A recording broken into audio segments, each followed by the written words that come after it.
Hi guys, it's Alex back again. So today I want to talk to you guys about anxiety and depression because it is seriously something I feel like more and more I talk to my friends and I feel like they're dealing with these symptoms and they don't even realize that they're facing these things, you know. Something so prevalent nowadays is this smiling sadness, and it's where we put on our happy faces like we're supposed to, and we go to work and we do our job, but we're inside, we're just screaming ourselves silly, you know. It does, when you think about it, it doesn't really make sense. Like, how could we go and we be these productive people and a lot of times overachieving people? I mean, I know for myself that I'm a huge overachiever. When I was working in the Navy, every job was going to be done the best to my ability every time. And people gave me accolades and high fives and, oh, you're doing such a good job. But on the inside, I was like, oh, that's great, but I really feel like I want to explode right now. It got to the point where I couldn't walk across the galley or cafeteria, that's what you would call it, in Kuwait. I couldn't walk across it because I felt like dissolving, like imploding into myself, because I just could feel the eyes on me. And it's kind of a very vain way to think, because I'm like, oh, everybody just wants to look at me. But it wasn't so much that as like, if anybody was looking at me, I just wanted to fucking die. Okay? I just wanted to die. And it's something that I have dealt with for a long time. Anxiety and depression is hard to treat. It is something that there is no simple answer for. There's medication, there is therapy, there is activities to do. One of the ways that I deal with my anxiety is breathing. And it sounds silly because I've been told this by so many therapists, and for a long time I was like, yeah, well, I breathe. I'm a human. Like, I'm alive. I breathe, but I'm still having anxiety. But it's not breathing like you would breathe every day. It's deep breaths where you're pulling the air into your lungs and feeling your chest expand and holding it for a 4 count and letting it go,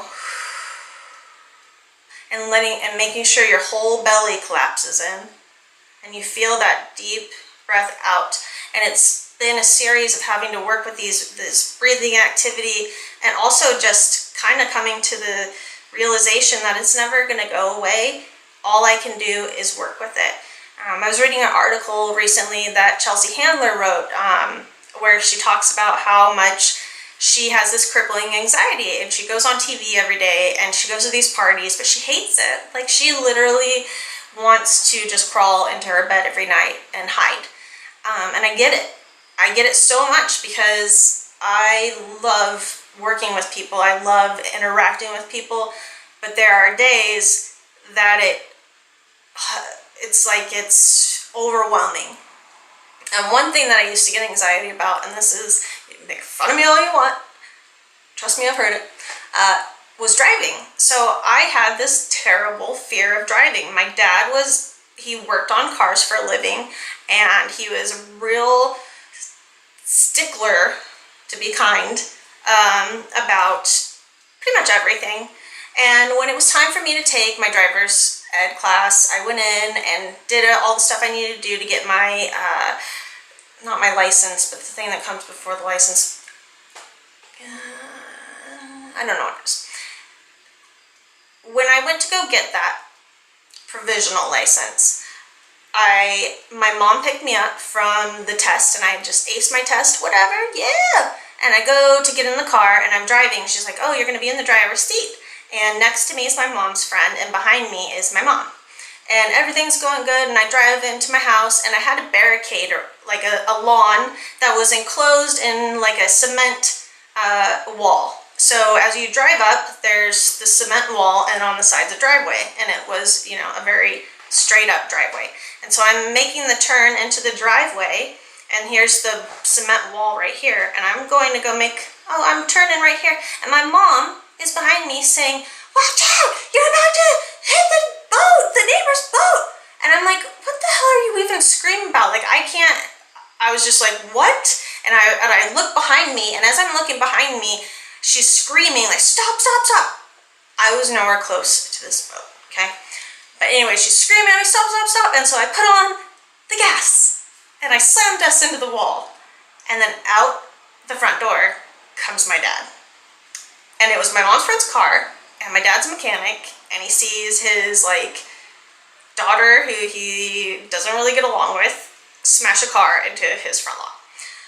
So after that, I had anxiety. It was claustrophobic anxiety, insane anxiety. I did not get my license, my driver's license, until I was 8 months pregnant with my daughter, okay? I took the driver's test 3 times. The first time I took my driver's test, it was bad. It was like really, really bad. I mistook the speedometer for the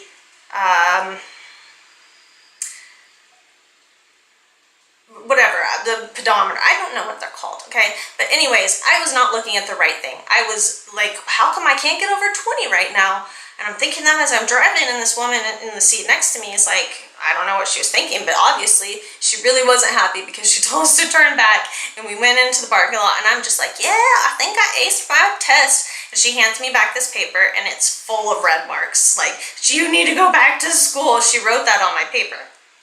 And so it was a taunting task. I was not stoked on driving, and even after I got my license, I really didn't drive all that much. And what's funny is that through the years, I have gotten better, for sure. My daughter's 7 now, so it's been about 7 years that I've been driving. And there are still days where I don't want to get out of the house. Like, I just don't want to get behind the wheel of the car. And it sucks so much worse because I have lupus, so my hands, they shake. I have tremors. And I talk about this in another video about my lupus and how much it blows, boo-hoo, whatever. So my hands are shaky, and that causes even more anxiety. And so when I'm out in public too, my lupus starts to flare up sometimes, and it triggers my essential tremor. And my essential tremor sometimes will make my lip quiver. And so it's a constant synapsis of oh, what are people thinking? What are people thinking? What are people thinking? And before I go through the rigmarole on how to deal with these things, I'm kind of wanting to hear from you guys what your experiences are. What activates your anxiety? What is it that you go into the day dreading? And I have plenty more experiences to share, but before I do another video on how to deal with these stressful situations, on how to get through them like I've had to, I want to hear what your guys' stories are. So you guys get to hear how lame it is that I didn't learn how to drive till I was 23. And you guys get to tell me some of your stories. So please comment below, like me, and subscribe today.